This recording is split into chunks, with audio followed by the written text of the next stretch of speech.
Hello again, everybody. This is Matt with Gardens of Babylon, here to talk to you today a little bit about fruit and berry production. Kind of how to plant berries, blueberries, raspberries, blackberries, some of the stuff you really want to be considering while you're planting, and then also some pruning techniques to keep your berry bushes producing about as much as they really can produce. Starting over here on my right is some soil amending techniques.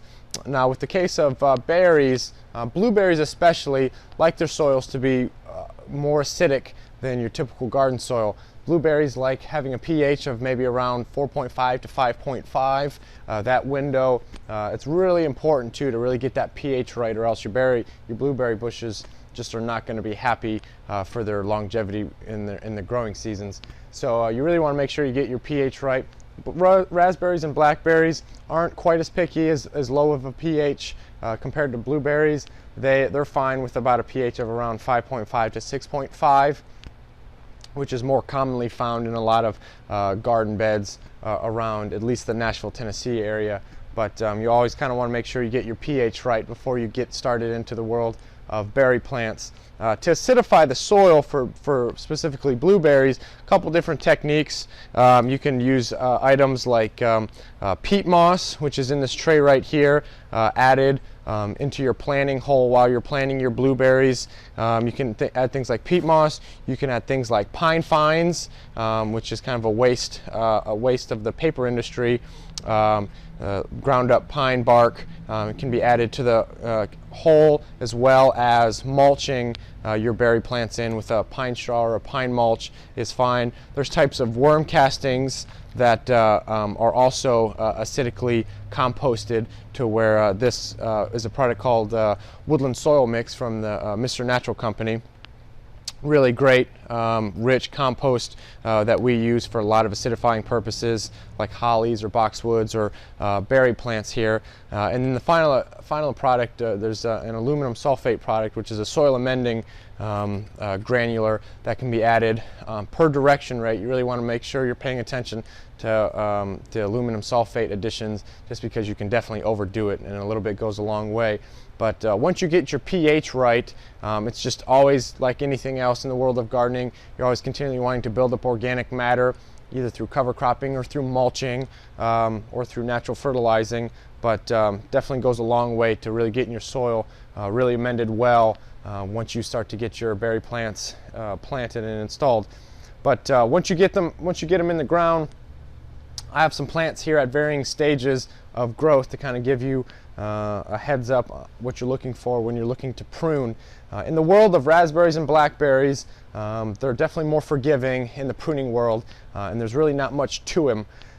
What you really want to be paying attention to before you get into the world of pruning is two things: heavy duty gloves of any kind, and just a good pair of sharp, clean pruners. There's a lot of raspberries and blackberries that can have some wicked thorns and cause you to have a pretty bad day if you get one stuck in your finger or underneath your fingernail. Trust me, I know. So just have a really good pair of gloves starting out. And this particular raspberry here has definitely kind of overgrown. Most of your raspberry and blackberry spacings are best done in rows if you're in any kind of production setting, spaced anywhere between 2 to 3 feet apart. What you're looking for is when to prune. You're going to be wanting to do pruning around late winter, early spring on most of your berry bushes, and raspberries and blackberries are no different. And as far as crowns, you really want to you're always looking to remove dead or diseased canes out of any of your berry bushes. That can be done at any time of the year. Doesn't really have to be late winter or early springtime to remove the dead and diseased canes.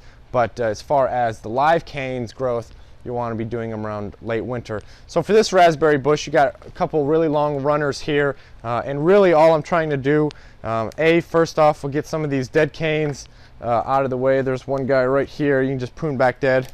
You're just going to want to do not decompose them in a compost pile. You're going to want to either burn them or just get rid of them, because they can hold on to a lot of disease that you don't want spreading to the rest of your compost pile or other plants. But once you get some of the dead canes removed out of there, you're just going to want to take a lot of these other canes down to around I'll safely say around 10 inches really, down to the crown. Can be anywhere between 8 to 12 inches. You want to mainly try to get to about 5 to 7 really healthy canes per clump for maximum yield. Doesn't look like much, but both raspberries and blackberries will fruit heavy on first year growth. Also, all these new bud terminals coming off the side next summer will be yielding large amounts of raspberries, and so you're really trying to prune out a lot of crisscrossing vegetation limbs. You want to kind of open up that middle canopy, helps to bring more sunlight, more ventilation into your plant, keeps disease down, and basically just increases your harvest. Blueberries, not much to them. You can neglect them for a little bit of the couple years on pruning, but you don't want to get them too out of control because you'll have to do a lot of restorative pruning if you don't think about pruning for 5 to 10 years, and then you have to go back and try to reinvigorate your crop. So some things to keep in mind with blackberries and raspberries and blueberries. Really a great crop to have in the backyard. Kids absolutely love them. It's a really great way to get kids involved in the world of gardening early on. You just tell them to go out and start eating food right off the crop. That appeals to a lot of younger generations, and we see I've done enough gardening projects around kids. Their faces just light up once they know they can start just eating these right off the vine. Encourages healthy eating habits, and really berry production is really not all that hard and is quite easy to get into even on a small scale. So hope you learned something today. For more information on this and other gardening topics, you can go to www.gardensofbabylon.com.